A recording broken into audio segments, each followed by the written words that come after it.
So I use what's kind of called like the time funnel, but basically there are levels. So I reference one level up. What is your vision and your goals and your life purpose? Basically, we're inundated with sound all the time. We have big questions that are like, what's my life purpose? What should I be doing? What's my next step? And instead of going to YouTube or to people like this for these answers, the better thing is to Hey everybody, what's up? Welcome to my channel. Okay, today we are talking about productivity and basically how to be more productive. What are my productivity tips? What do I do? And as I was brainstorming, there are a lot of things I do, but I divided them into like 3 main categories so that hopefully it's organized, but there are a lot of things I do to be more productive. I've read tons of productivity books. I designed my entire life around productivity, I feel like. So yeah, that sounds interesting to you? Keep on watching. Okay, so first I want to just real quick get out of the way what I feel like productivity is. Because productivity is not doing a bunch of things and getting a bunch of things done. That's very important. It is about taking efficient action and getting results and things that align with your purpose. And so if it is helping your purpose right now, or it's going to help your future and the purpose, that's a good action to take. And what you want to do is take those actions efficiently to get results faster. That's what I feel like genuine productivity is. If it is moving the needle and moving you along towards your life purpose. And that is very different for different people. I just had a video come out about life purpose in 1 sentence. So if you want to watch that video, I found that very, very helpful, that exercise. So just as like a little plug, I'll link it above. But productivity is technically measured by the amount of output divided by the amount of input. So basically, if you put little energy in and you get huge reward, a huge return on investment, that's considered to be very productive. And like when you think about like division, when the number on top is bigger, it's gonna be a better, bigger number. Math teacher for you. Yes, you're welcome. So what you need to do is look at what I feel like are the 4 most important resources, which are mindset, energy, emotions, and time. And you need to look at the input that you put into something and the output you are getting in return on those investments. So if you're going to put time, energy, emotions, and mindset, if all that is going to be contributing to your work, you need to be getting better emotions. You need to feel like you're having a good use of your time, a good mindset, good energy out. That needs to be the output that you're getting. And if things are in alignment with your purpose, you should be feeling more energized by them. Like as a net gain, you should be feeling more energized by them. So that's just as a quick overview. That's what productivity is, and that's how you can measure it. Okay, the very first thing that I do, I'm going to call this tip number 1, is the planning category. So I just had a video come out about my project planning wall. Like a lot of people use like Airtable, Asana, Trello, and I just really wanted it to be a physical thing. So anyways, if you're interested in that, I have this video. But basically what I do is, one productivity thing that I realize I do a lot is I will do a brain dump and then prioritize. And I do that in a lot of areas of my life. But so like what I've done this year is I brain dumped all things I wanted to get done this year. Then I picked the ones that I thought were good. And I made like a sticky note list of all my yearly goals, which you could see in that other video. I then take those yearly goals and make them into projects, because most goals are several steps long and I will make it into a project. And that is a huge productivity thing, is to take a goal and chunk it down into the measurable steps and all the actions that you're going to take. You don't want to be switching back and forth between thinking, brainstorming, and taking action. So what I try to do is figure out what are all the steps I'm going to have to take, and that's my thinking portion. And then when I get into the action taking portion, it's not very difficult, and I've already thought about it. So then I'll do quarterly planning, monthly planning, and I just feel like planning in general is a huge productivity thing. As soon as you have not decided what you want to do with your time, it's just going to get eaten up. Tons of your time is going to get eaten up. So I sit down, I do yearly, quarterly, monthly, and weekly planning sessions. Once I get down to the monthly planning level, I look at all those sticky notes that have steps in them, and I write them in the past tense, and I make sure that each step is no more than 15 minutes long, because I want to feel like I've got quick wins. And then that's when I go ahead and add them to the calendar and actually go ahead and schedule them and then put them in my planner. Once I get down to the daily level, I do time blocking, which I think I have a video about, but I do not want to have any dead time. And I do plan in things like fun. And like I said, it's not just like working all the time, because that is not in alignment with my life purpose. So at the very beginning of this video, we talked about this is my criteria for it being a productive thing. And workaholism is not on that list. So you have to really get clear on your purpose so that you can figure out which things you want to do.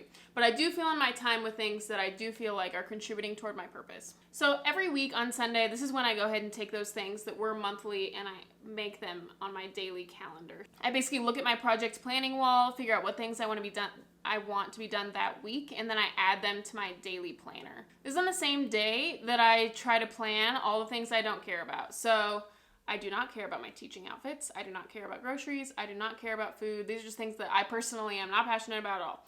So I just get them all taken care of on Sunday night. So we do Walmart grocery orders. I pack up all my snacks and breakfasts for the week. I pick all my outfits for the week because these are just things I do not care about and they take my energy.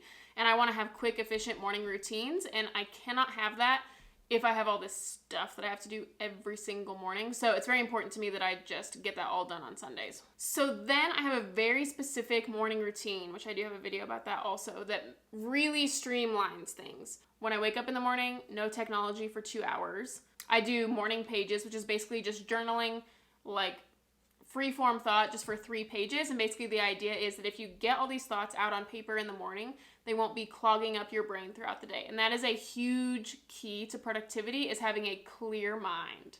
So if there's emotional baggage weighing you down, or if you feel like you have to-do items that keep going in your head, it's so important that you have a time and space. So for me, the morning is when I get those emotional things out of the way. And then throughout the day, if I have like logistical things that come up in my brain, then I'll just like say, hey Siri, remind me to do this, da, da, da. After I do the morning pages, I get ready, and I want it to take like less than 15 minutes because it's not something that I'm passionate about, and I want to get straight into work and do the most important things first. And for me, my priorities are not the getting ready. So I already had my breakfast ready. I already have my outfit set out. I can just get in, get out the door, and go to a coffee shop.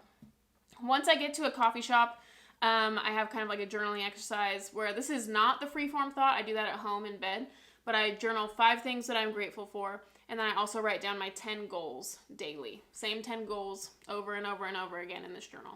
After that, then that's when I will plan my time blocking for the day. So I will look at my weekly to-do list, and that's when I'll write down and I'll pick when I'm going to do them. So I use what's kind of called like the time funnel. That's what I call it. I don't know what else to call it. But basically, there are levels. So you've got yearly, quarterly, monthly, weekly, and daily. So if I'm doing daily planning, like I do every morning, I reference one level up. So in the morning when I'm doing my daily planning, I reference the week to make sure I'm on track.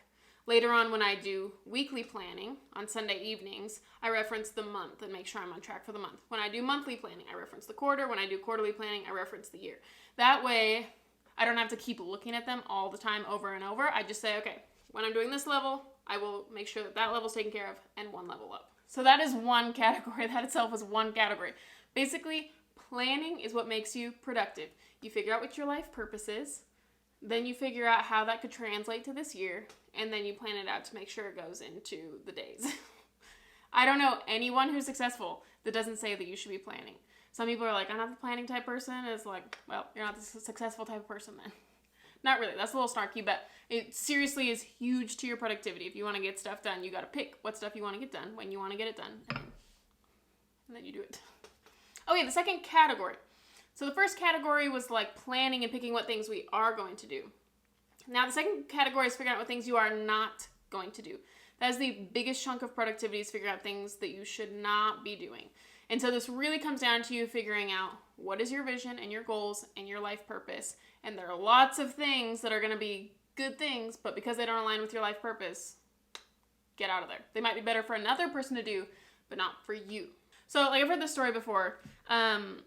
This person was told, okay, like write down your top 25 goals. So like, okay, write down your top 25 goals. Okay, circle the 5 most important ones. Okay, circle the 5 most important ones. Trash the rest. Okay, you work on the 5, only the 5. You do not look at anything on that list of 20 until you've done those 5 things. Trash the rest. So there are lots of good goals that you could have, but when your attention is divided, you don't conquer it as quickly. So you pick one thing at a time. Even out of those 5, I would say pick one of those 5, conquer it, then move on to the second one. As soon as you're kind of like multitasking with your goals, multiple goals at once, you reach them so slowly, and then over time you lose motivation and you just abandon them all. The next thing I would say kind of has to do with multitasking not being a very good thing to do, and that is we are so inundated with noise all the time. If you just listen around you, a lot of people will have YouTube on, TV on in the background. They've got a podcast or the radio, or people are constantly listening to music.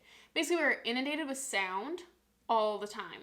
And so what happens is you don't have an ability to listen to like your own inner voice anymore, your own inner intuition, because you can't hear it. You've got all this stuff going on around you. So you have to plan times to cut out the noise. I've been utilizing some practices from like The Artist's Way. And so she recommends doing morning pages in the morning, which is 3 pages of just freeform thinking. That's one way to get in touch with like you. And you should have no music on when you're doing that. Another thing she recommends is doing like a 30-minute walk by yourself, no music, like every day. That's really good for getting outside and like in nature, but it's also just good for like hearing your own inner voice, like while your body is moving. And the last thing is taking yourself on like, she calls them like little artist dates. Like think of things that you would do with a little kid.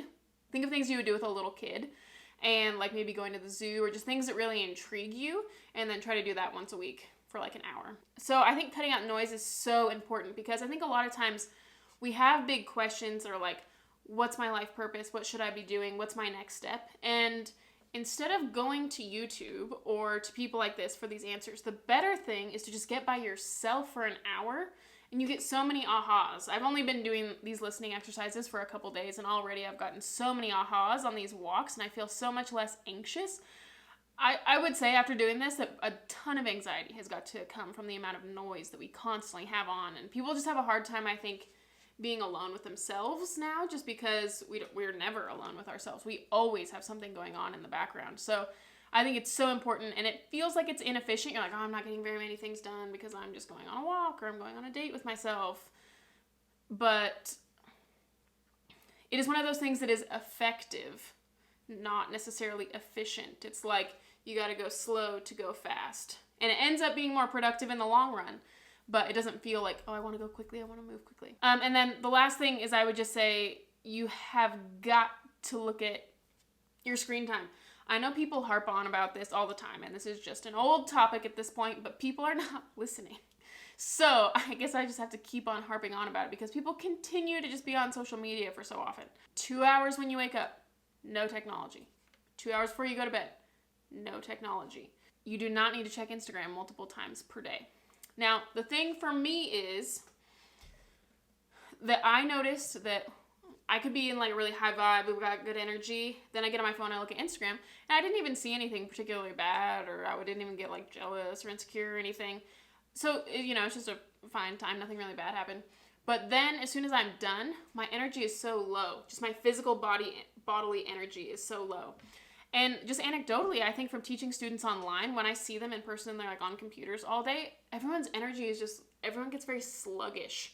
And I think that alone is reason enough to not be on social media very much, because you've got good momentum, you're going, you take a quick lunch break, you go on social media, and now you're like a slug. And that is so bad for productivity, it's bad for your emotions, and it's so hard to go and be creative and productive when you've just been consuming all these other people's stuff. And you have to think, when I look at my life purpose, which for me, like the one-liner I have from my life purpose is, I want to feel expansive and to take the risky action of helping other people feel expansive as well. Me scrolling on social media does not accomplish that aim at all. It might not be like a bad thing to do, but it just doesn't accomplish this great aim that I have. So I just want to cut out all things that are not helpful like that. Now, if you have some like career on social media or social media marketing, I mean, it's different when you're creating on the platform, but when you're just consuming and scrolling and scrolling and scrolling, it's a whole another thing altogether. So I would just say, like, if you do happen to have some career on social media, to schedule times, like for this 15-minute chunk, I'll respond to comments or whatever it is that you need to do, but then just make sure you have an alarm to get off it. Okay, so that's all I have for you. So basically, what I feel like to be most productive, you first need to figure out your life purpose, plan your years, and go through the time funnel in alignment with that life purpose. And then in addition to that, cut out the things that are not good. So yeah, those are basically my productivity tips that I have. Thank you so much for watching. If you like this video, give it a like, give it a comment, subscribe. I really appreciate it. Thanks so much.